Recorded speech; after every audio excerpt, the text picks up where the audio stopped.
আজকে আমরা মুঙ্গিয়াগামী থানার স্টাফরা যখন নাকাটি করছিল আনুমানিক রাত্রে 9টার সময় একটা টমটম গাড়ি আসছিল তেলিয়ামুড়া থেকে আমবাসা যাচ্ছিল।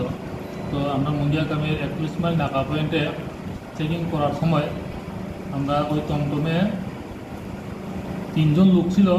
তো একজন লোক আমরা পুলিশকে দেখেই সে ওইখান থেকে সে পালিয়ে গেছে। তো বাকি যে 2 জন ছিল আমরা ওনাকে জিজ্ঞাসা করার পরে ওনার আইডি কার্ড দেখার পরে আমরা জানতে পারি যে ওনারা রোহিঙ্গা। তো আমরা ওনারা 2 জনকে আমরা ডিটেন করছি।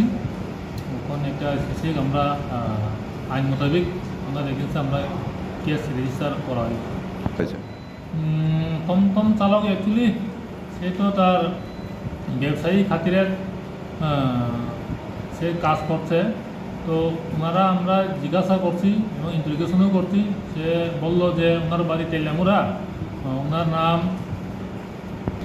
পঙ্কজ দাস, বাড়ি তেলিয়ামুড়া। সে অম্পি চমনি তেলিয়ামুড়া যে জায়গাটা অম্পি চমনি ছিল ওই জায়গা থেকে ওদেরকে আমবাসা যাওয়ার জন্য 500 টাকা রিজার্ভের বিনিময়ে সে নিয়ে যাচ্ছিল।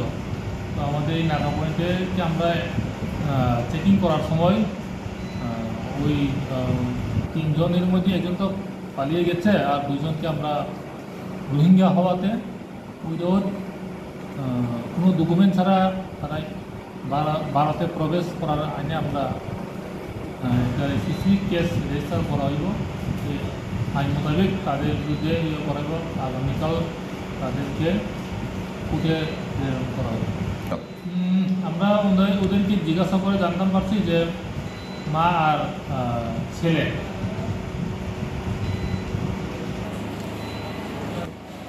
বিষয়টা হইল আমি অমরপুর স্ট্যান্ডের টমটমে যারা রয়েছি তেলিয়ামুড়া, অমরপুর স্ট্যান্ডের যারা রয়েছি তারা অমরপুর স্ট্যান্ডে নামছে 3 জন। আমি বুঝি কই যাবেন আপনারা, বুঝছে আমবাসা যাইব। আমবাসা যাওয়ার কথা কইছে, আমি বুঝি চলেন রেলে যাবেন গা। তারা কইছে এখন রেলে গেলে আমরা অসুবিধা দেবো, আমরা এদিকে যাবো। আমি বুঝি এমনি গেলে গাড়ি পাইতেন না, আপনারা রেলে গেলে ভালো হইব, কোনো আমরা অন্য গাড়ি রিজার্ভ করে যাবো গা। আমি বুঝি রিজার্ভ করলে তাহলে চলেন আমি যাবো, আমি লিয়ে যাবো।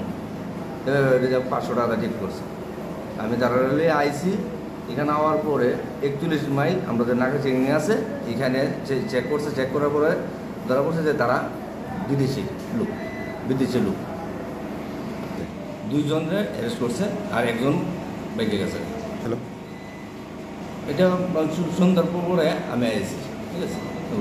আমি তেলিয়ামুড়া টু রেল স্টেশন মানে তেলিয়ামুড়া ভিতরে ইয়ে করি আর রিজার্ভ হইলে কোনো আমরা আই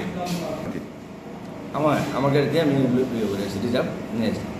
হ্যালো, আমবাসা এরিয়া ইয়ে করেছি